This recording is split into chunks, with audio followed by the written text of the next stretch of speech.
Welcome back to your Feel Good Breakfast Show. You're live with Expresso. It's hard to believe we're already halfway through January. It's even harder to believe that we've made it this far without a visit from our resident gaming aficionado and expert, Gareth Woods. But fret not, Gareth is with us this morning. And this time we're kicking off 2017 by taking a look at some of the exciting new releases soon to hit your screens and consoles. Gareth, welcome back, Thanks my very brother. much, yeah. Do you have a good new year? I had a great new year. It's one of that weird time as a gamer where you can finally get through your backlog of games before the new stuff starts coming out. And what a plethora of new stuff has come out. We were joking just now saying that we're barely even scratching the surface of March now, but let's get into some of those big titles that have caught your attention. For Honor, an Ubisoft release, one of the biggest manufacturers in the business. What can we expect there?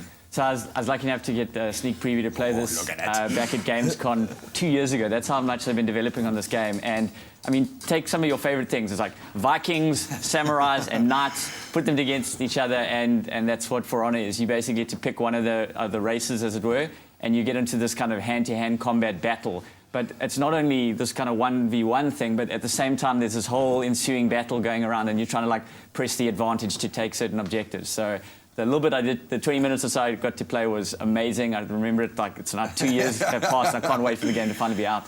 Comes out in February. Oh, you can really sink your teeth into it. I mean, the graphics, just the prelude we're getting here, looks unbelievable. Then Horizon Zero Dawn, a fantasy buffet. Take us through that. So once again, it's a mashup of some great concepts. So take a world full of dinosaurs, now make them robot dinosaurs. So you are this kind of nomadic people, and it's this dystopian alternate future where these dinosaur robots are kind of roaming the area, and you're just trying to, I suppose, in this kind of open world environment, trying to discover what's going on and obviously be led around what the story is all about. But just from the little bit of gameplay we saw last year at E3, it just looks phenomenal. And so excited that launches, I think, in early March. Yeah, nice to see some new life in that open world space as well. Some hits and misses last year, so let's hope that can break that curse.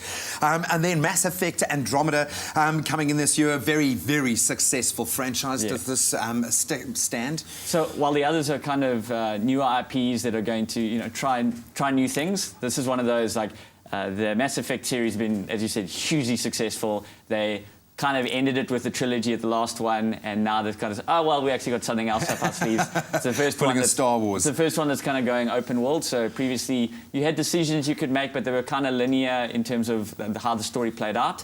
Obviously, your choices affected how that story ended, but this is the first one that's kind of like completely open world, go where you want, and kind of explore the universe. They've taken it definitely to a higher level there. Love the setting as well. And again, the graphics at the moment is just unbelievable.